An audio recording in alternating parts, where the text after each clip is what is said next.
Hey, good morning everybody. Alright, we're going to try to get a little more time on the 383 today. As you can see, I've done a little bit. I put the front pulley on, which just an old pulley I had laying around, so I cleaned it up and powder coated it. Didn't turn out too bad, especially since it's going to be something hardly anybody is ever going to see. Put the fuel pump on as well, and I put the switch for the oil pressure there, as you can see.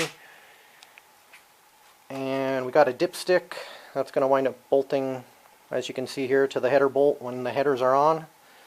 I guess that's basically it. Oh, and I put the studs in already for the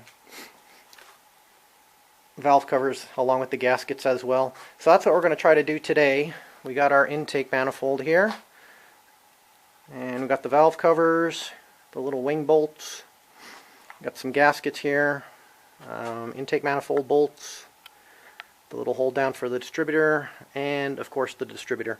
The intake manifold comes with a couple of bolts for the center of the intake manifold. I guess they're kind of a really tight fit, so they gave you 2 extra bolts, so that's why I don't have 12 there. I've only got 8.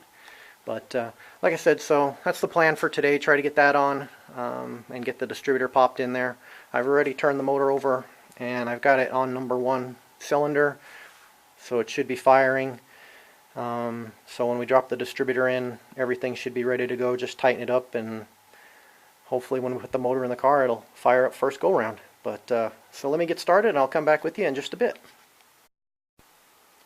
Alright, so I got the intake gaskets on there. I just put a little adhesive on each one to kind of hold it in place. I was going to mention earlier that sometimes I use those gaskets on the ends here, other times I do not. Just depends on what the manufacturer recommends of the intake manifold. They recommended not to use them. They said just put down a 1/4 inch bead of silicone, so that's what I did. I just put down a little bead of silicone on the front and the back.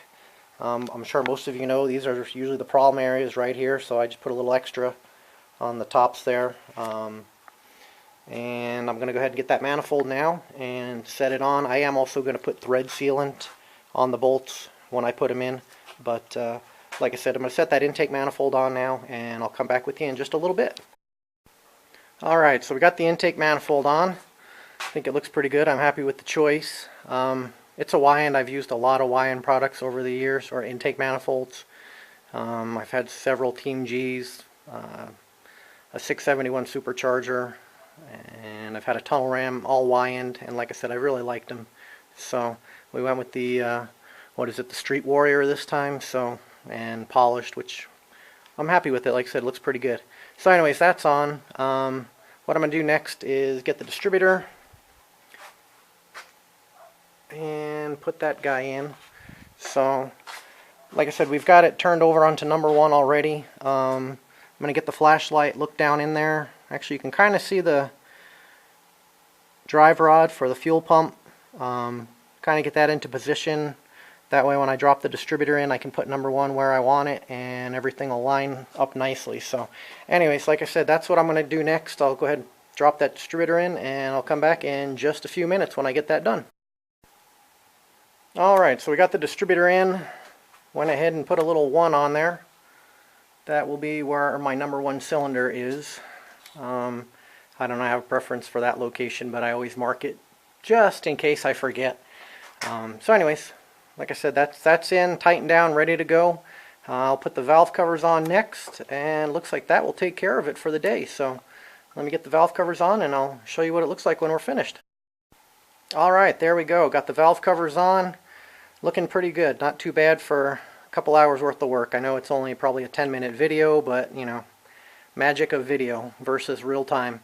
A couple things I did want to mention. These valve covers, I did not put silicone around. The cylinder heads, they have a real high ridge, similar to like a dart or possibly like a Vortex. I don't know about the Vortex, but I do know about the darts. I've got some darts.